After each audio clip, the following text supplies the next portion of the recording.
Olá, tudo bem? Primeiro, eu quero desejar a você tudo de bom, de maravilhoso, muita paz, muita saúde, muito amor e chega de conflitos e atritos ou confusão entre pessoas que se conhecem, familiares, seja qual for o nível de relacionamento que você tenha, evite esses conflitos porque tais personagens não merecem todo esse esforço, todo esse conflito e até mesmo você vai deixar de manter um relacionamento com pessoas que você tanto admira ou sempre teve aproximação em prol de personagens que mal nos conhecem.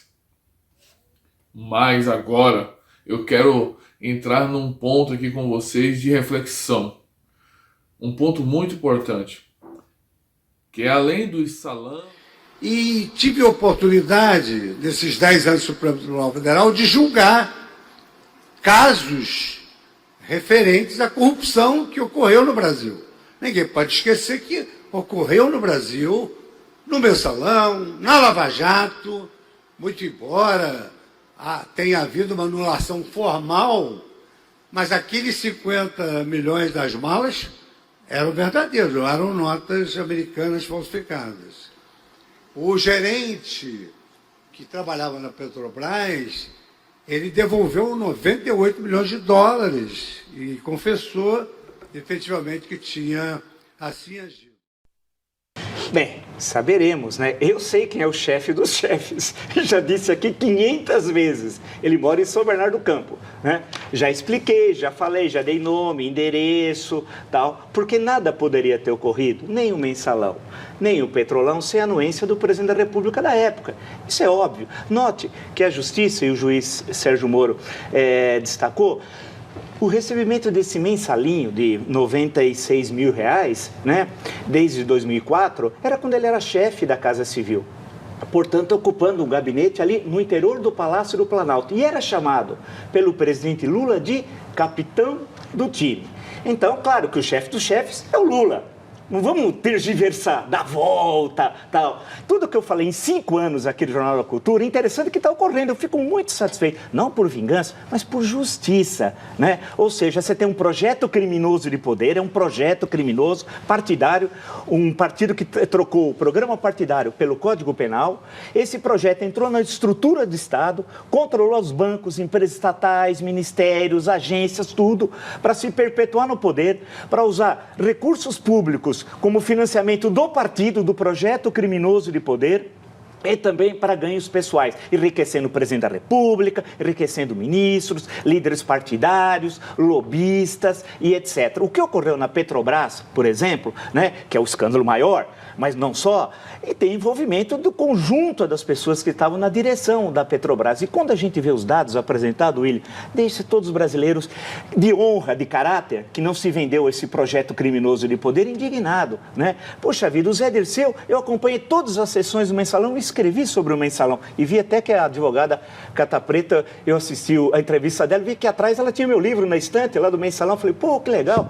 Eu assisti todos. Quer dizer, eles estavam, quando eles foram, a denúncia foi recebida em 2005.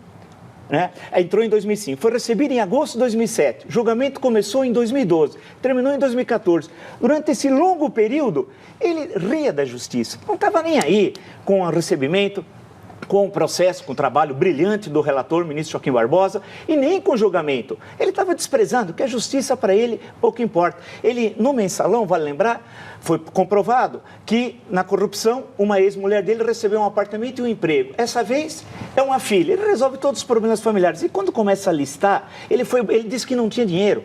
O juiz agora hoje bloqueou dele, do irmão e do Bob, somando os três, 60 milhões de reais. E ele fez vaquinha quando foi condenado no Mensalão, ou desprezo, porque ele disse que não tinha dinheiro, então precisava recolher dinheiro para pagar a multa, o que era, por sinal, inconstitucional, porque multa é pena e pena não se transfere. Mas no Brasil, deixou passar. Em suma, vê a reforma da casa, vê todos os episódios. E uma última questão, William.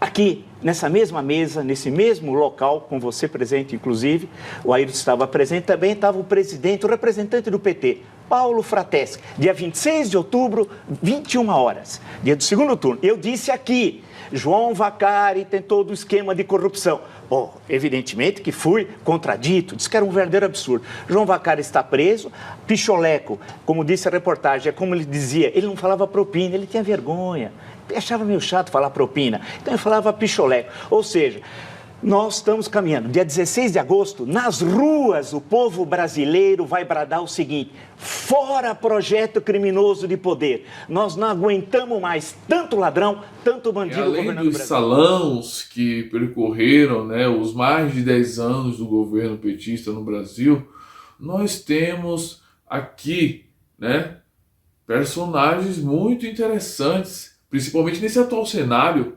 porque se você observar, né, um dos maiores feitos do governo petista no país, né, em prol até dos nordestinos, como você pode ver aqui no vídeo. Ao longo das últimas semanas, o Jornal Nacional tem mostrado aqui os efeitos da pior seca dos últimos 30 anos na região Nordeste. E, ironicamente, isso acontece num ano em que deveria estar pronta uma obra gigantesca para amenizar esse problema. E ela não só não terminou, como ainda teve o custo praticamente dobrado. A transposição do Rio São Francisco foi uma ideia defendida pelo então ministro da Integração Nacional, Ciro Gomes, e acolhida pelo presidente Lula no primeiro mandato. A obra começou em 2007. 2 anos depois, eles visitaram os canteiros, acompanhados da então ministra-chefe da Casa Civil, Dilma Rousseff. A transposição livraria dos efeitos da seca cerca de 12 milhões de sertanejos. Levaria a água do Rio São Francisco a quase 400 municípios de 4 estados. Pela previsão inicial, a obra já deveria estar pronta, mas avançou apenas 43%, de acordo com o Ministério da Integração Nacional. Menos de um mês antes de deixar o cargo, o então presidente Lula falou sobre o prazo de conclusão da obra. Está previsto a gente inaugurar definitivamente a obra até 2012, o que será a redenção da região mais sofrida do Nordeste brasileiro, e o povo do Nordeste vai poder decidir a utilização dessa água. Operários se empenharam para retirar o mato, outros tantos para cavar o canal. A esperança se espalhou pelo sertão. A água escorreria por aqui, entre paredes de concreto. Só que a obra parou e o serviço já feito vai precisar ser novamente executado. No lote 11, em Custódia, as placas de concreto estão sendo refeitas, enquanto centenas de quilômetros de terra escavada esperam pelo acabamento. Os gastos, evidentemente, vão crescendo, porque as obras vão sendo refeitas, os projetos vão sendo refeitos, e tudo isso significa custos adicionais. Inicialmente, a obra custaria 4,5 bilhões de reais. Há 2 anos, o valor subiu para 6 bilhões e 800 milhões. Agora está em 8 bilhões e 200 milhões de reais. Hoje, as obras de construção civil estão paradas em 6 dos 14 lotes da transposição. Em 4 deles, os contratos com o governo foram rompidos. Os consórcios alegam que o valor da licitação é menor do que o custo real. A transposição passou de ser uma esperança, né? E hoje está sendo um grande problema aqui, um tormento para a comunidade. O Tribunal de Contas da União investiga os gastos. Irregularidade tem muitas, porque desde o início desse projeto de 2013 para cá, ele vem se debatendo sempre com dificuldades, porque é exatamente porque falta o projeto. Obra que se inicia sem projeto, você sabe como começa, mas não vai saber como termina. O TCU determinou a abertura de um processo para fiscalizar o que aconteceu em cada trecho e punir os eventuais responsáveis pelas irregularidades. O Ministério da Integração Nacional admite problemas de gestão e está revisando os contratos com as construtoras. Existe problema de gestão no Ministério? Existe, claro que existe. Passamos o ano de 2011 praticamente todo negociando com as empresas a continuidade delas nas obras, tá? Parte delas ficaram, outras querem sair. O Ministério afirma também que as construtoras que abandonaram os trabalhos foram multadas em 2% do valor do contrato e que elas ainda estão obrigadas a entregar o serviço pronto, sem ônus para os cofres públicos. A ministra do Planejamento deu um novo prazo para a conclusão da obra. Essa obra foi iniciada com um projeto básico E, durante a execução de uma parte das atividades, se desenvolveu o projeto executivo. Nesse momento, se percebeu uma diferença entre o projeto natural, entre o projeto executivo e o básico, e nós estamos fazendo todo o aditamento dos contratos dentro da lei, dos 25% que a lei permite, mas que as pessoas não percam confiança, não. Aquele pessoal tem fé. E o que eu posso dizer para eles é que a água vai chegar, sim, em 2015. Por meio da assessoria, o ex-presidente Lula declarou que não vai comentar questões administrativas do atual governo. As promessas que não foram cumpridas, como todos sabem, que obras quando são adiadas, prolongadas, elas exigem maior injeção de dinheiro, e nós sabemos que o governo é quem mais houve desvio de verbas, houve pagamento de propina e outros ilícitos, com a principal empreiteira, né, que estava no cenário político, a tal da Odebrecht. Como todos sabem, muito dinheiro foi movimentado nesse período. Além disso, agora nós temos o quê? Artistas se aliando ao PT e ao Lula como se ele fosse a solução do Brasil. Todos sabem que política no Brasil não tem Jesus, não tem Messias, não tem qualquer candidato que possa resolver. Porque, para quem bem sabe, o presidente ele precisa do apoio do Congresso. E aproveitando esse ensejo, eu quero te lembrar de que no primeiro turno, quem mais elegeu candidatos ao Congresso, senadores e deputados, foi os apoiadores do Bolsonaro. Os 3 senadores do Rio de Janeiro agora serão do PL.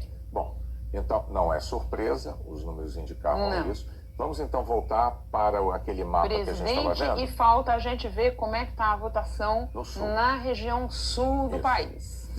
Presidente Bolsonaro, um resultado bastante à frente do ex-presidente Lula. 54,63% dos votos, Lula 36,70% dos votos. Qual é a história do Sul? O Sul foi totalmente bolsonarista em 2018 e nesta campanha agora vinha alternando resultados. As pesquisas chegaram a dar uma ligeira vantagem para o ex-presidente Lula no Rio Grande do Sul, por exemplo. Em Santa Catarina, o presidente Bolsonaro sempre prevaleceu. A gangorra ficou indo e vindo, e agora o que a gente tem é um resultado francamente favorável ao presidente Bolsonaro na região sul, que é a terceira região mais populosa do país, bem atrás do Sudeste e do Nordeste. O Sul tem algo como 14, 15% dos nossos votos. E assim como eu falei no Sudeste, o que a gente está vendo aqui ajuda a explicar muitas coisas. Ajuda a explicar o Onyx Lorenzoni indo para o segundo turno em primeiro lugar no Rio Grande do Sul. A gente ainda precisa conferir isso, mas era o que estava se desenhando. Ajuda a explicar o vice-presidente Hamilton Mourão, eleito para o Senado no Rio Grande do Sul, ainda que ele não seja um aliado, uma pessoa da estima do presidente Bolsonaro, mas eu quero dizer Quase ao contrário. Quase ao contrário, mas aqui, mais do que amizade ou inimizade, eu estou falando de campo político. Bonner. Está concluído, então, esse giro aí pelas regiões nesse mapa colorido. Tá ótimo. Do Bolsonaro. Certo? E se você elege o Lula, ele vai encontrar oposição. E aí, muitas pessoas vão pensar assim, nossa, né? Mais um conflito político. Então, quando você vai eleger um presidente, você tem que pensar em quem vai apoiá-lo lá, senador, deputado. E aí você também tiver um governo que esteja solidário, que esteja comunicativo com a presidência, você vai ter também uma maior probabilidade de bons resultados. Porque normalmente a oposição, seja no governo do seu estado, seja representando você lá na Câmara dos Deputados ou no Senado, geralmente se eles forem oposição ao governo, muita coisa pode ser complicado ou difícil de se resolver. Então, você tem hoje artista, né, voluntariamente, sem nenhum interesse político, se envolvendo, opinando, e boa parte dessa classe não tem a mínima condição de ser exemplo para o seu filho, para mim, meus filhos, para nossa família. Olha as letras que esses atuais artistas aí compõem para que os nossos filhos, a nova geração, cante, dance. Que tipo de enriquecimento intelectual está trazendo-se para essa geração, esses artistas que hoje reivindicam o quê? O que é que eles estão reivindicando? O que é que eles querem de fato? Provavelmente a tal aquilo que Lula deu para ele. E o projeto de incentivo à cultura, mais conhecido como Lei Rouanet, voltou a ser discutido após o presidente Jair Bolsonaro fazer críticas na forma que a lei operava no país. Sobre esse assunto, gentilmente nos atende o secretário especial de Cultura, Mário Frias, a quem a gente agradece demais pela participação. Secretário, seja muito bem-vindo. Secretário, nos ouve? Bom dia a todos. Estou ouvindo sim. Tá. Perfeitamente. Secretário, para começar a entrevista, durante o período de internação de Jair Bolsonaro, muito se falou sobre a Lei Rouanet. Na saída dele do hospital, naquela entrevista coletiva improvisada no saguão do hospital, ele chegou inclusive a falar sobre mudanças na Lei Rouanet, inclusive um teto de R$500 mil. Eu gostaria de escutar do senhor justamente que mudanças serão essas, quais distorções haviam e também se esse talvez seja o grande motivo para as manifestações de alguns artistas nas redes sociais. Inclusive, o ator José de Abreu chegou a hostilizar o presidente Jair Bolsonaro. Gostaria de escutá-lo. Bom, gente, bom dia, Ricardo, meu irmão. Prazer estar aqui com vocês. Primeiro, vamos deixar claro que o presidente foi atacado, né? Não como as manchetes de todos os jornais que eu tenho visto estão dizendo, né? Ele foi atacado pelo Zé de Abreu, aí a senhora Ivete Sangalo puxando o corinho num show, se não me engano, no Rio Grande do Norte. Então, o presidente, ele não é de repente que surgem essas manifestações dele. A gente já vem conversando há pelo menos um ano sobre as possibilidades de mudança na lei para que ela possa atender definitivamente, cumprir os objetivos dela, que são fomentar a cultura para a população. Algo que não se viu nos últimos anos, né? Então a gente está fazendo algumas modificações, dentre elas essa questão da queda do teto, mas sempre o objetivo vai ser que possibilite a ampliação da chegada dos recursos aos artistas iniciantes, que é uma coisa que o presidente sempre faz questão de falar. Agora seguimos com a pergunta de Diogo Gelp. Secretário, o presidente disse essa semana que acabou a teta, né, dos gastos com a Lei Rouanet e que haveria então esse teto de R$1 milhão. No entanto, na sua gestão já foram aprovados, segundo uma reportagem recente, mais de 200 projetos que ultrapassam esse teto de R$1 milhão. Essa é uma medida a ser adotada daqui para frente? Esse teto vai valer para todos os projetos? Como eu falei, cara, a gente está fazendo algumas instruções normativas, vamos soltar uma agora nesse ano, em que ela vai trazer essas modificações, né? A intenção do presidente foi sempre, assim como a nossa, fazer com que o recurso chegue a quem precisa, né? Então, acho que vale a pena a gente lembrar que nas últimas décadas foi construído um passivo de R$13 bilhões, em que a Secretaria de Cultura nem mesmo sabe se esse recurso foi investido em cultura, né? Então, são 5 milhões de folhas de documentos não auditadas que a gente tem na Secretaria de Cultura. Então, obviamente que o foco da gente no primeiro momento foi entender como era o funcionamento da própria Secretaria e, ao longo desse ano, fazer os investimentos que a gente fez. E agora vamos partir para que a lei possa realmente ser democratizada.